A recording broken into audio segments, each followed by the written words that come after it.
rebellion against power-mad landowners, taking secret oaths while looking at skeletons, betrayal, corrupt officials, unfair trials, penal transportation, and the first ever mass protest in London. This story has it all. Incredibly, Hollywood hasn't discovered the Tolpuddle Martyrs yet, and so your only option really is to watch the rest of this Radical History video. I'm Luke Pearce, and this is the Radical History channel, where we explore the heroes, the heroines and the movements who fought for rights and freedoms through the ages. Today we're going to cover the Tolpuddle Martyrs. Now these were 6 guys from the village of Tolpuddle in Dorset, England, who got together in 1833 to try to form a labour union to improve their working conditions. When my grandma was alive, she always used to tell me that the formation of labour unions in the early 19th century was a vital step towards many of the rights and freedoms that we take for granted today. Things like minimum wages and the ability to take time off over the weekend. So I was really interested to dive deeper into this topic. First, let's get some background. In the late 18th century, the French Revolution had proclaimed equality, abolished the monarchy, and executed a lot of aristocrats. Governments and landowners all over Europe lived in fear that their own working populations might rebel and bring about a reign of terror in their countries as well. This is why laws like the Combination Acts were passed, which banned workers from coming together to organise themselves to improve their working conditions. By the mid-1820s, public pressure had led to the repeal of the Combination Acts, so trade unions were officially allowed, but the upper classes still feared where this might lead. During this same period, there was a general shift in power away from workers and towards employers and landowners for 3 main reasons. Firstly, the government for decades has supported the gradual enclosure of land by established landowners. Traditionally, ordinary people used to grow vegetables, maybe keep a cow, some pigs and sheep on what was known as common land. But because they couldn't prove ownership of this land, they lost out to wealthy people who had the legal backing to claim the land as theirs. The second reason for ordinary workers losing power was a population boom in the early 19th century. More available workers competing for jobs meant that employers could lower wages. Thirdly, the rising Industrial Revolution had introduced new technology like threshing machines, which weakened the position of farm labourers. The general shift in power led to falling wages and unemployment in rural communities. There was an explosion of anger in something called the Swing Rebellion in the south of England in 1829. People would write letters threatening to destroy machines in the name of a fictional character named Captain Swing. Machines were trashed, and some employers agreed to negotiate by temporarily increasing wages. Other employers tried to bribe rioters using beer, which to be fair would probably have worked on me. Eventually, landowners sent in armed troops, and hundreds of rioters were imprisoned, sent to Australia, and 19 were actually executed. Meanwhile, wages kept falling to below subsistence levels. Poverty was an especially big problem in the county of Dorset in southern England, where farm labourers could expect to earn about 9 shillings a week, just enough for bread to support their family. Literally just eating bread all week. George Lovelace, a Methodist preacher from the village of Tolpuddle, believed that there had to be a better way of improving things than the failed rioting. He wrote, "In almost every place around us, the masters were giving their men 10 shillings a week. We expected to be entitled to as much, but no, 9 shillings must be our portion. After some months we were reduced to 8 shillings per week. This caused great dissatisfaction, and all the labouring men in the village, with the exception of 2 or 3 invalids, made application to a neighbouring magistrate. From this time we were reduced to 7 shillings per week, and shortly after our employers told us they must lower us to 6 shillings per week. We consulted together what had better be done, knowing it was impossible to live honestly on such scantily means."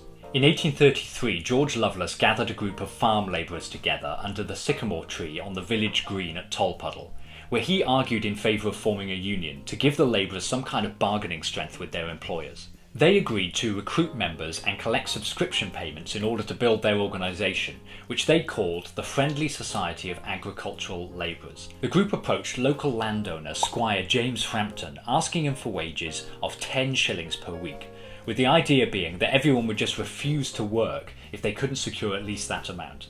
Frampton, a local magistrate, was determined to stop unions. He believed that labour unions were a threat to the power and wealth enjoyed by landowners like himself, and therefore the whole idea of order in society. Don't forget that fear of revolution that many in the upper classes had at the time. The view was that any kind of challenge to the status quo had to be stopped immediately before it got out of hand. Now technically, since the Combination Acts had been repealed, there was no law against establishing a trade union, so Frampton spoke to his friend, the Home Secretary, Lord Melbourne, who had the idea of using the Unlawful Oaths Act of 1797. This was an obscure law which had been brought in to try to prevent Royal Navy mutinies, where sailors would get together and swear oaths to one another. So Squire Frampton charged George Lovelace and his friends with organising an unlawful oath. What was this dodgy oath? Basically, an initiation ceremony. Back in those days, instead of written contracts, you would often bind people by their word. The oath was essentially a pledge of solidarity between the Tolpuddle men to support each other and to keep their meetings a secret. New members were blindfolded with their hand on a Bible while looking at a picture of a skeleton which probably reminded them of their own mortality. Squire Frampton sent in a spy to one of these secret meetings. One day a new member named Edward Legg turned up to take the oath at Thomas Stanfield's cottage. Legg later betrayed the Tolpuddle men by testifying against them. This was just the beginning of some underhand tactics by the authorities. The subsequent trial of the Tolpuddle men wasn't exactly fair. The grand jury's foreman was a brother-in-law to the Home Secretary, Lord Melbourne. There was a certain James Frampton also on the jury, along with his son Henry and his stepbrother. Quick question, are you enjoying this video? If you are, then please give me a thumbs up below and subscribe to the channel while you're at it so you don't miss any future Radical History video. The Tolpuddle men were found guilty. Judge Sir John Williams, who presided over the case, made it clear that this wasn't just about punishing the perpetrators, but was about serving as an example to others who might be tempted by similar actions. Getting sent to Australia sounds pretty cool in today's world, right? Well, back then it was a bit less fun. It involved a 4-month journey by ship, epidemics of cholera, dysentery and smallpox, and many died along the way. If they made it, convicts then had to effectively work as slaves for local landowners, outdoors and without proper shelter in an unknown land with no contact with their family for years. Assuming they survived all of that, at the end of their sentence a convict had to pay their fare all the way back home to Britain, which few people ever could. While the men were being transported to Australia, let's not forget that they had wives and children back home in Tolpuddle who'd lost their breadwinners. The women had to apply for what was known as parish relief from, guess who? Squire James Frampton. Squire Frampton and his friends decided that, hey, if you could afford to join a union, then you didn't really need any extra help, and so the request for basic assistance was refused. But all was not lost for the men now known as the Tolpuddle Martyrs. Word of the trial was spreading throughout the country, and people thought to themselves, if 6 farm workers from Dorset can't even get together, then what hope is there for this new trade union movement? In March 1834, a man named Robert Owen from Wales, which is where I grew up, called a meeting. 10,000 people showed up to found the London to Dorchester Committee, which was going to organise the campaign and provide support for the families of the Tolpuddle men. The next month, 100,000 people showed up for a demonstration near King's Cross in London. This was incredible, about 1% of the British population at the time. Despite the fears of the government, who'd flooded the streets of London with armed police and soldiers, the crowd marched peacefully down to the offices of Lord Melbourne in Whitehall. London had never seen anything like this before. Nowadays we tend to take for granted that big cities will have the occasional large demonstration, but this was one of the first big protest marches, and all of it for 6 farm workers.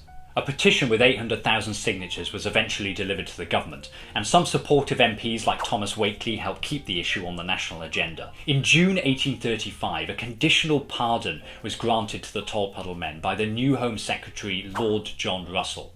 But this wasn't as good as it sounded, because as part of the conditional pardon, the men were still expected to serve out 4 years of their sentence. Pressure was maintained by Whately and the trade unions, and eventually in March 1836, the government agreed to a full pardon for the Tolpuddle men. It's possible that it happened around this time because it was revealed that a number of other organisations enjoyed administering secret oaths themselves, like the Freemasons and the Orange Order. In fact, the King's brother was Grand Master of the Orange Order, which just served to highlight the double standards of the Tolpuddle case. The news took months to reach Australia though, and it wasn't until June 1837 that George Lovelace was back in England. 4 of the others didn't arrive until 1838. That wasn't the end of the story for the martyrs though. These ordinary farmhands had been transformed into prisoners of conscience, and they weren't about to give up their campaign for rights and freedoms. George Lovelace wrote, Transportation has not had the intended effect on me, but, after all, I am returned from my bondage with my views and principles strengthened. It is indelibly fixed in my mind that labour is ill rewarded in consequence of a few tyrannising over the millions, and that through their oppression thousands are now working in chains on the road, abused by the overseers, sentenced by the commitants, and punished by the flagellator. Is this the plan to reform men? I say no. These words can be seen as early stirrings of the trade union movement, socialism and democracy. 5 of the martyrs wrote their own accounts of their experience. George Lovelace's Victims of Whiggery in particular was influential in the early Chartist movement. And the martyrs got together and formed their own branch of the Chartists, which was essentially an organisation campaigning for democratic rights for workers.